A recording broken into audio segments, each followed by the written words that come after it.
Happy morning, students. Happy to start the session after a long gap. I hope that you are doing well with all the subjects.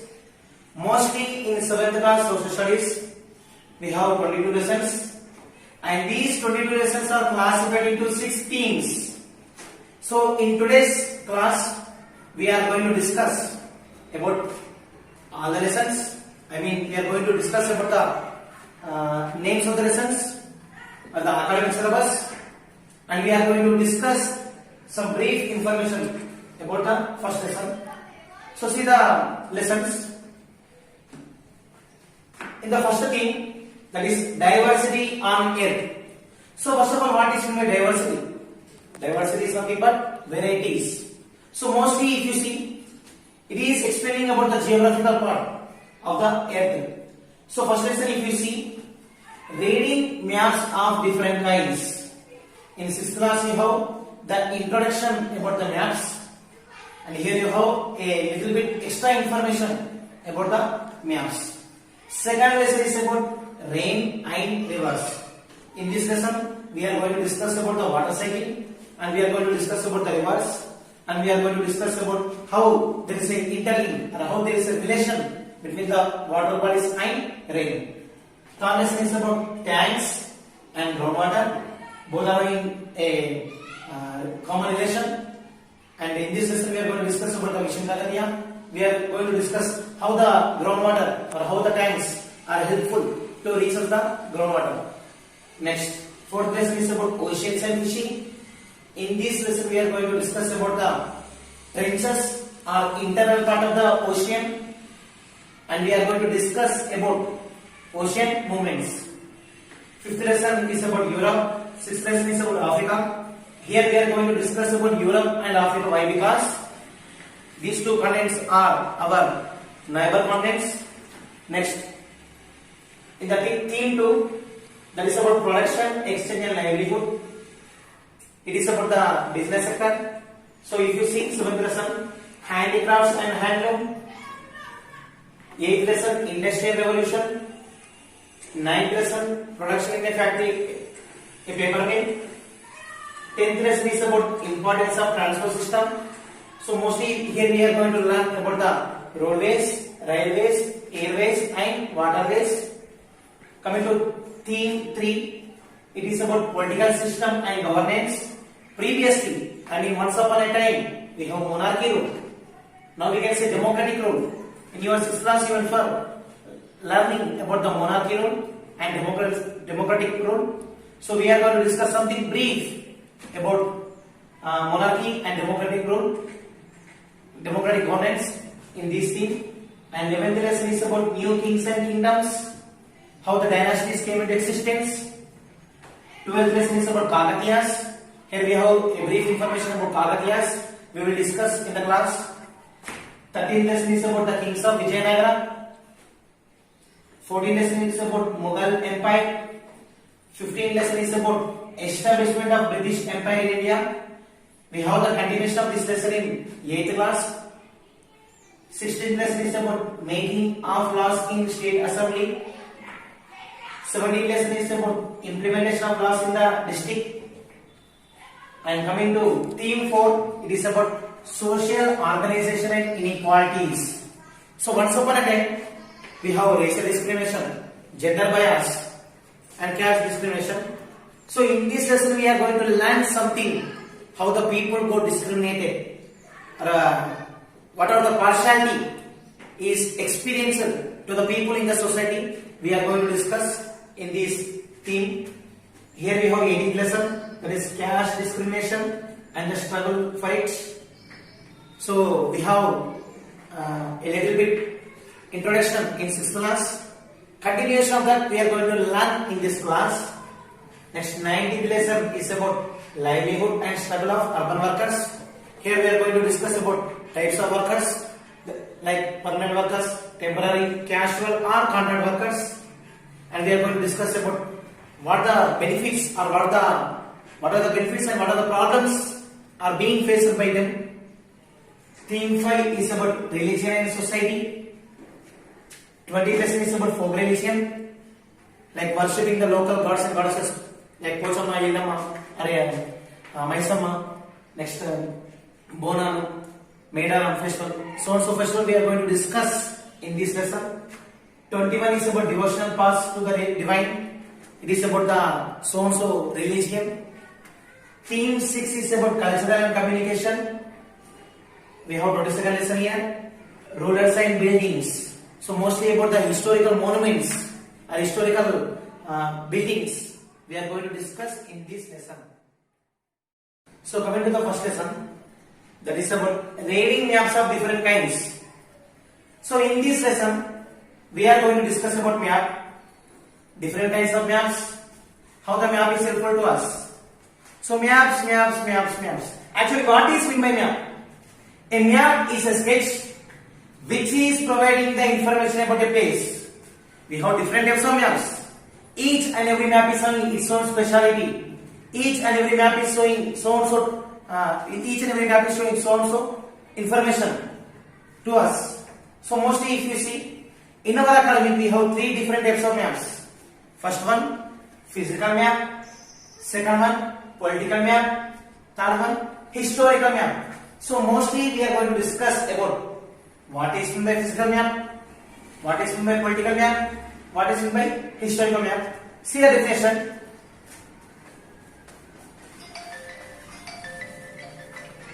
Physical map. A map which is providing the information about all the physical features. All the physical features. So actually what is meant by physical features? So very important thing, remember, you need to remember here. So which is obtained from the nature, or which we got from the nature, or which we obtain naturally from the earth, that is called natural or physical features. So you see the example, mountains.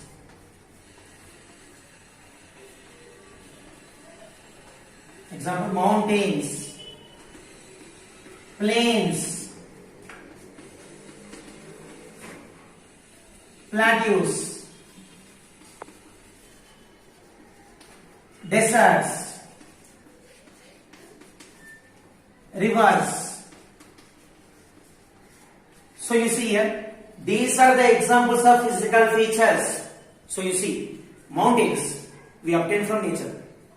Plains, plateaus, deserts, rivers, everything we got from nature. So if a map is providing the information about something which we got from nature, or if a map which is providing the information about all the physical features, the particular map is called physical map. So if you see the India physical map, so whatever the things we got from nature, or which we obtain from nature, like mountains, all the mountains in India, all the plains in India, all the plateaus of India, all the deserts of India, we have only one desert, all the rivers of India. Not only this, which we obtain from nature, everything we can notice in physical map. So it is about the physical map. Once again I am repeating that. A map which is providing the information about all the physical features. That particular map is called physical map. Coming to second one, political map.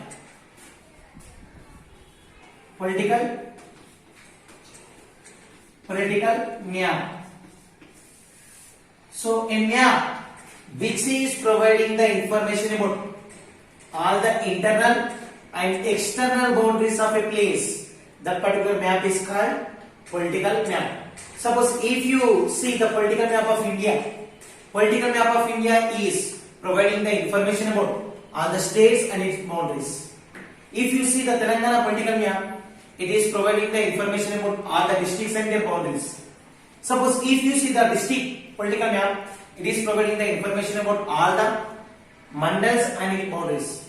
If you see the world political map, it is providing the information about all the countries and its boundaries. So simply we can tell that political map is a map which is providing the information about all the internal and external boundaries of a place. So mostly we are using this political map in many places. Coming to historical map, third one, that is historical map. So if you see, here you see political map, all the internal all the internal and external are all the boundaries. All the boundaries of a place. So coming to third one, that is political map. So if you see the political historical map,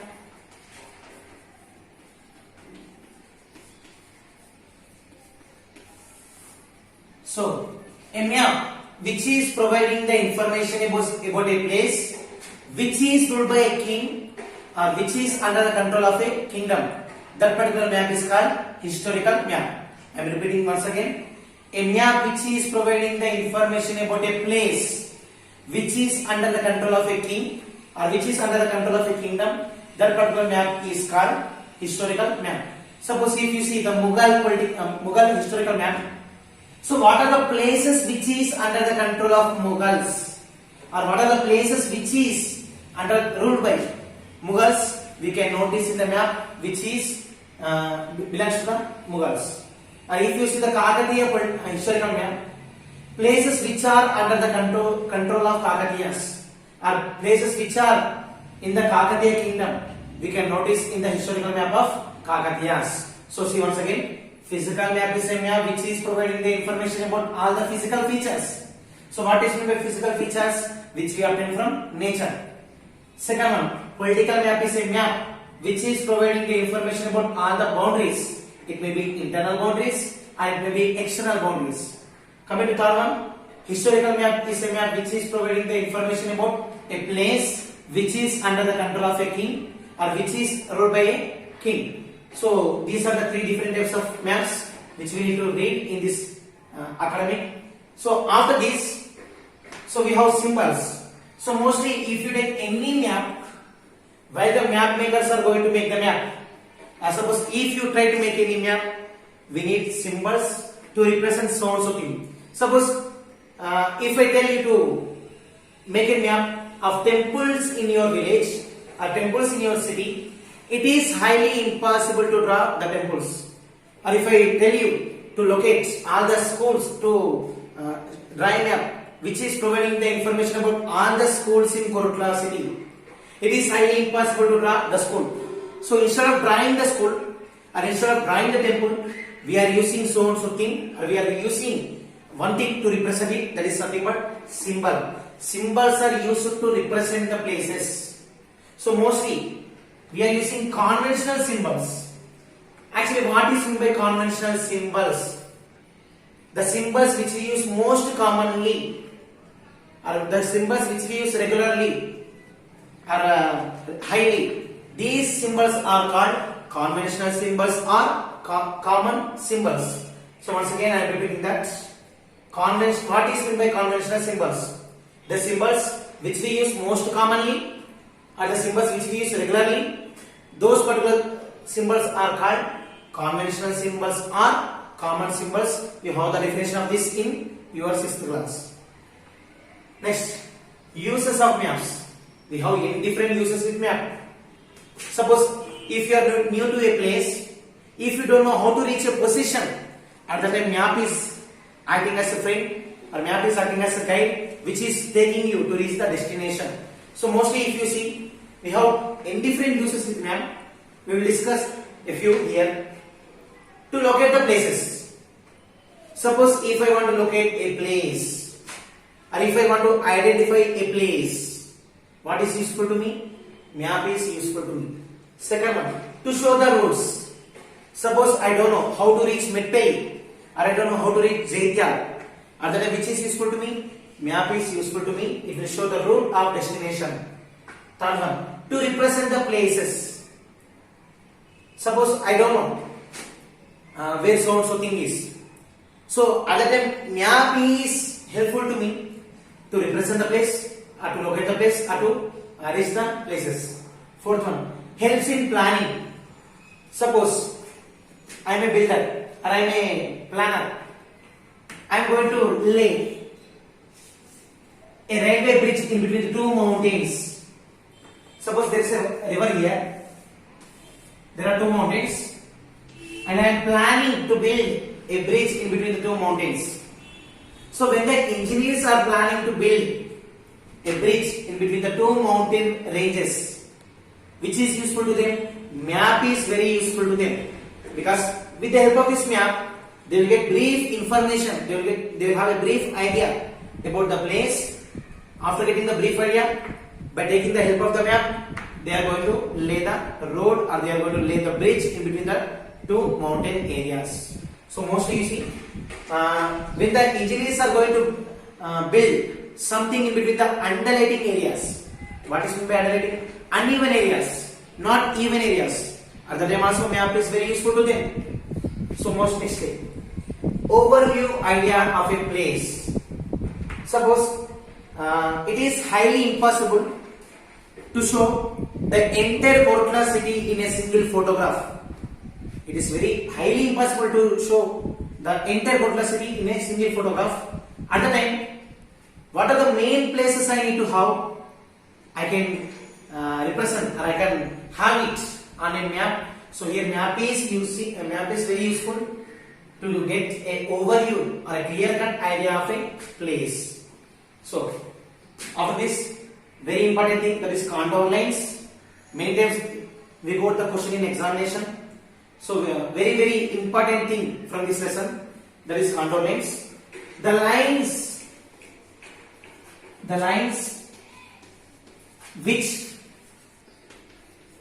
which are connecting the places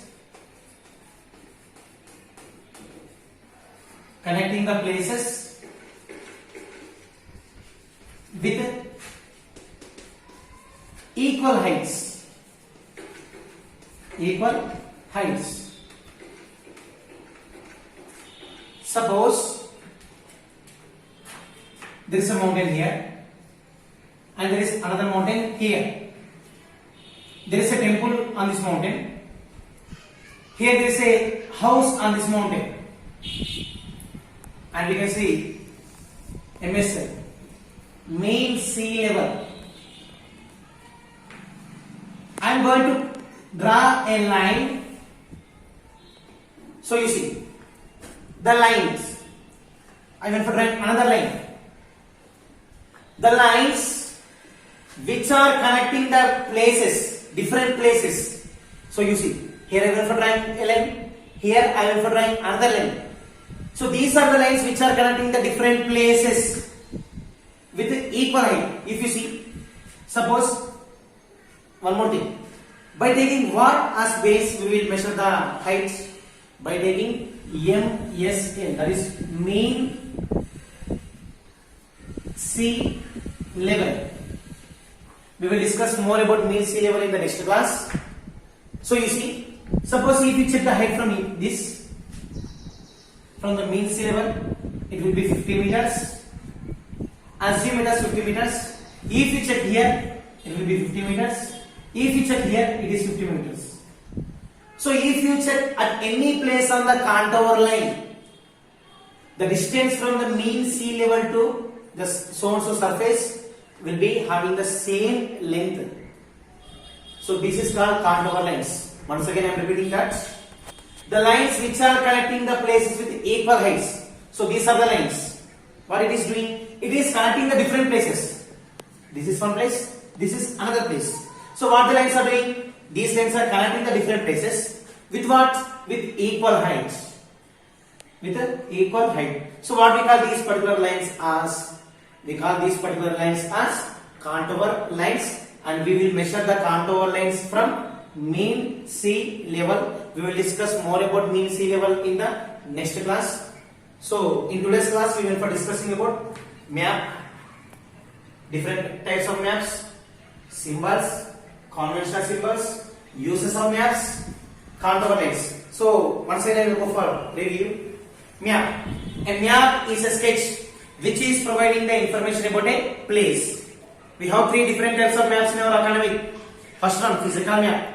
Second one, political map. Third one, historical map. So what is meant by physical map? A map which is providing the information about all the physical features. What is meant by physical features? Which we obtain from nature or which we got from nature. Second one, political map. A map which is providing the information about the boundaries of a place. all the internal and external boundaries of a place. That is called political map. Third one, historical map. A map which is providing the information about a place which is under the control of a king or which is under the control of a kingdom. That particular map is called historical map. Next, we discuss about symbols. So mostly it is highly impossible to draw the figure. Instead of drawing the figure, we are using one thing to describe it. That is called symbol.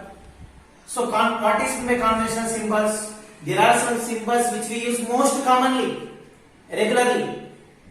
The symbols which we use regularly or most commonly are called conventional symbols. Use some maps to locate the places, to show the routes, to represent the places, helps in planning, to get overview idea of a place, to lay the bridge or to lay the road in between the undulating areas. Maps are very useful to us.